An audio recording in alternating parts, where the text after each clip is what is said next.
আসসালামু আলাইকুম। সবার আগে বাছাই করা 10টি আন্তর্জাতিক খবর জানিয়ে দেব। প্রথমেই থাকছে শিরোনাম। তবে তার আগে অনুরোধ থাকবে ভিডিওটিতে একটি লাইক দিবেন।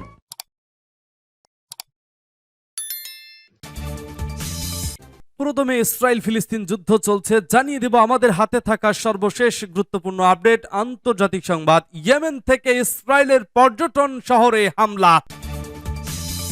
এরপর জানিয়ে দেব রাশিয়ায় গাজা ইস্যুতে 18 দেশের আলেমদের বৈঠক।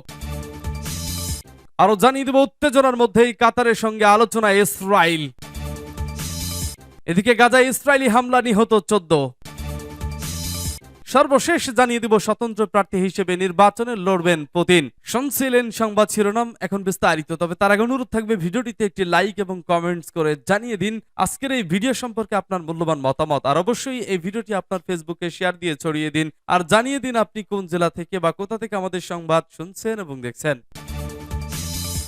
রাশিয়ায় গাজা ইস্যুতে 18 দেশের আলেমদের বৈঠক। রাশিয়ার রাজধানী মস্কোতে আধ্যাত্মিক ও নৈতিক মূল্যবোধ রক্ষায় এবং শান্তি ও নিরাপত্তার প্রচারে ধর্মীয় নেতাদের ভূমিকা শীর্ষক 19তম আন্তর্জাতিক ইসলামী সম্মেলন অনুষ্ঠিত হয়েছে। এতে অন্তত 18টি দেশের আলেম ও রাজনৈতিক ব্যক্তিরা অংশ নেন। গত 10 থেকে 13 ডিসেম্বর মস্কো কেন্দ্রীয় মসজিদ এই সম্মেলন অনুষ্ঠিত হয়। এতে উপস্থিত বিশেষ ব্যক্তিরা হলেন রুশ মুফতি কাউন্সিলের chairman Rabi Ainuddin, the world Muslim communities কাউন্সিলের chairman doctor Ali Rashid Al Nuaimi, Doha international centre for interfaith ডায়ালগের chairman doctor Ibrahim bin Saleh Al নোয়াইমি, মস্কোয় নিযুক্ত তুরস্কের রাষ্ট্রদূত মাহমুদ এরুল কলিজ প্রমুখ। রুশ মুসলিমদের ধর্মীয় প্রশাসনের প্রধান রাবি আইনুদ্দিন বলেন, মধ্যপ্রাচ্য সহ বিশ্বে যা কিছু ঘটেছে, বিশ্বের মানুষ তার থেকে উদাসীন থাকতে পারে না। পুরো বিশ্ব জানে কিভাবে ও কি উপায়ে ফিলিস্তিনের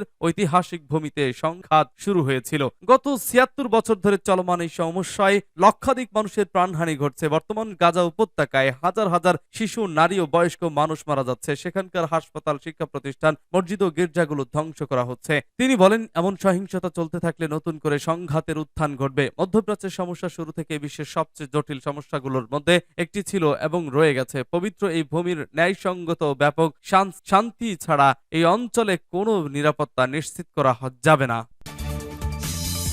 রাশিয়ায় গাজা ইস্যুতে 18 দেশের আলেমদের বৈঠক। রাশিয়ার রাজধানী মস্কোতে আধ্যাত্মিক ও নৈতিক মূল্যবোধ রক্ষায় এবং শান্তি ও নিরাপত্তার প্রচারে ধর্মীয় নেতাদের ভূমিকা শীর্ষক 19তম আন্তর্জাতিক ইসলামী সম্মেলন অনুষ্ঠিত হয়েছে। এতে অন্তত 18টি দেশের আলেম ও রাজনৈতিক ব্যক্তিরা অংশ নেন। গত 10 থেকে 13 ডিসেম্বর মস্কো কেন্দ্রীয় মসজিদ এই সম্মেলন অনুষ্ঠিত হয়। এতে উপস্থিত বিশেষ ব্যক্তিরা হলেন রুশ মুফতি কাউন্সিলের chairman Rabi Ainuddin, the world Muslim communities কাউন্সিলের chairman doctor Ali Rashid Al Nuaimi, Doha international centre for interfaith ডায়ালগের chairman doctor Ibrahim bin Saleh Al নোয়াইমি, মস্কোয় নিযুক্ত তুরস্কের রাষ্ট্রদূত মাহমুদ এরুল কলিজ প্রমুখ। রুশ মুসলিমদের ধর্মীয় প্রশাসনের প্রধান রাবি আইনুদ্দিন বলেন, মধ্যপ্রাচ্য সহ বিশ্বে যা কিছু ঘটেছে, বিশ্বের মানুষ তার থেকে উদাসীন থাকতে পারে না। পুরো বিশ্ব জানে কিভাবে ও কি উপায়ে ফিলিস্তিনের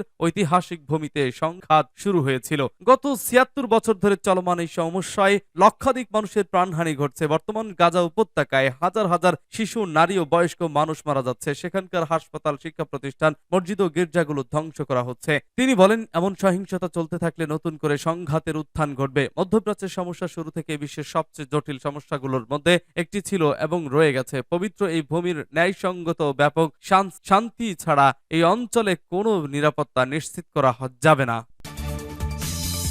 উত্তেজনার মধ্যে কাতারের সঙ্গে আলোচনায় ইসরায়েল, বিক্ষোভে উত্তাল তেল আবিব। গাজায় ইসরায়েলি 3 বন্দী নিহত হওয়ার পর স্বজনরা এ বিক্ষোভ শুরু করেন।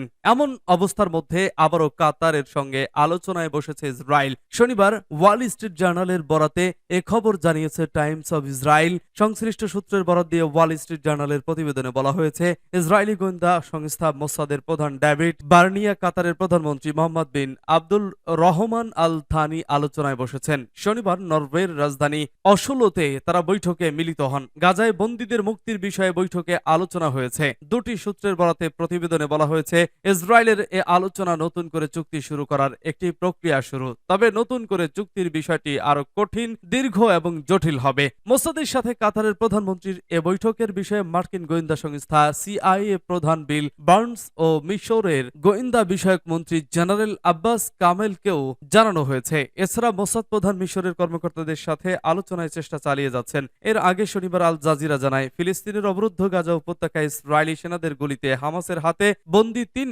ইসরায়েলি নাগরিক নিহত হয়েছেন। এই 3 জনকে ভুলবশত হুমকি হিসেবে শনাক্ত করে গুলি করল তারা। মারা যায় বলে জানিয়েছে ইসরায়েলি সামরিক বাহিনী। এক বিবৃতিতে গতকাল শুক্রবার ইসরায়েলি সামরিক বাহিনী বলেছে, গাজার সোজাইয়াতে যুদ্ধের সময় ইসরায়েলি সেনাবাহিনী ভুল করে 3 জন ইসরায়েলি জিম্মিকে হুমকি হিসেবে শনাক্ত করে। এরপর তাদের লক্ষ্য করে গুলি চালালে তারা নিহত হয়। তাৎক্ষণিকভাবে এই ঘটনার পর্যালোচনা শুরু করেছে ইসরায়েলি সেনাবাহিনী। এই ঘটনা থেকে প্রাপ্ত শিক্ষা গাজায় অবস্থান করা সব সেনার কাছে পৌঁছে দেওয়া হয়েছে। এছাড়া এ ঘটনায় গভীর দুঃখ প্রকাশ করেছে নেতানিয়াহু বাহিনী।